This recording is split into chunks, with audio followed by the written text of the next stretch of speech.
kaanay, maliligo kami sa dagat. Ayan, kasama ko ang aking anak, tsaka ang aking kapatid ng aking asawa.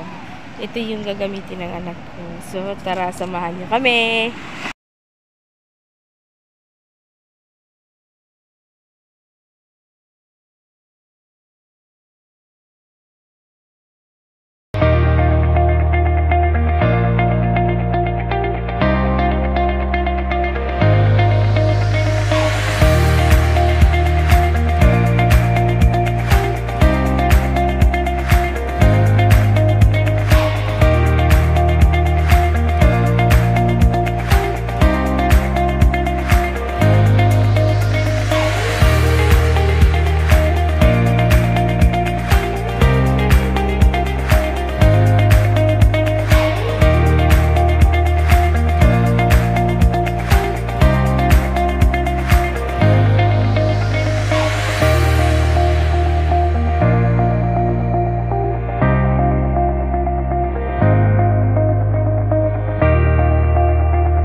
Pinaliguan ko kasi galing siya sa lagnat para magkaroon naman ng yung katawan niya.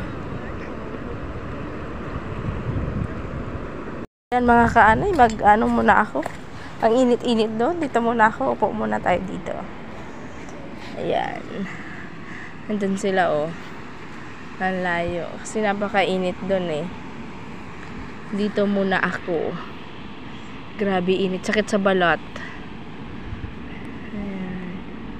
Grabe, diba? Ang ganda ng view dito. Walang kaingay-ingay, kundi ang alon. Ayan. Ayan yung yung rock formation namin dito na pinupuntahan ng mga turista.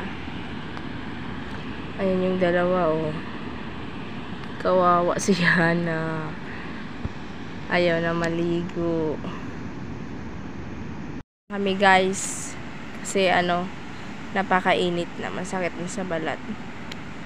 Bawal siya na masyadong maanuhan kasi baka bumalik yung lagnat niya. Ayun yung tita niya kasama niya. Sila muna yung naliligo. Sige, hindi yan para sa matanda, para sa bata.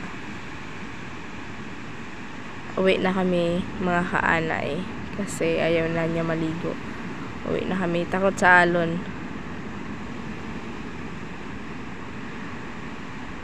Ay, bumalik. Parang pa yun. Ayan sila.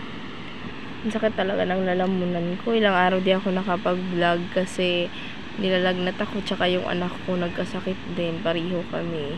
Siya ngayon gumagaling pa lang. Ako pakunti-kunti din na gumagaling. Masakit pa yung lalamunan ko. Ayan, nagbabay na. Parang close Uwi na kami mga kanay.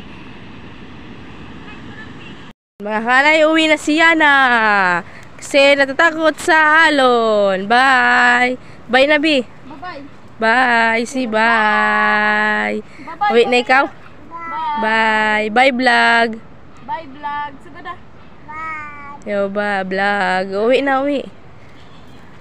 So ayan mga kanay, uwi na kami. So don't forget to like and share and subscribe and click the notification bell and more updates and more coming up video. Bye. Alis na kami. Uuwi na kami. Ayan mga kaanay, uwi na kami. Ang init-init. Bye. Natakip ko yung ng anak ko. Sa mukha ko. Masakit sa mukha.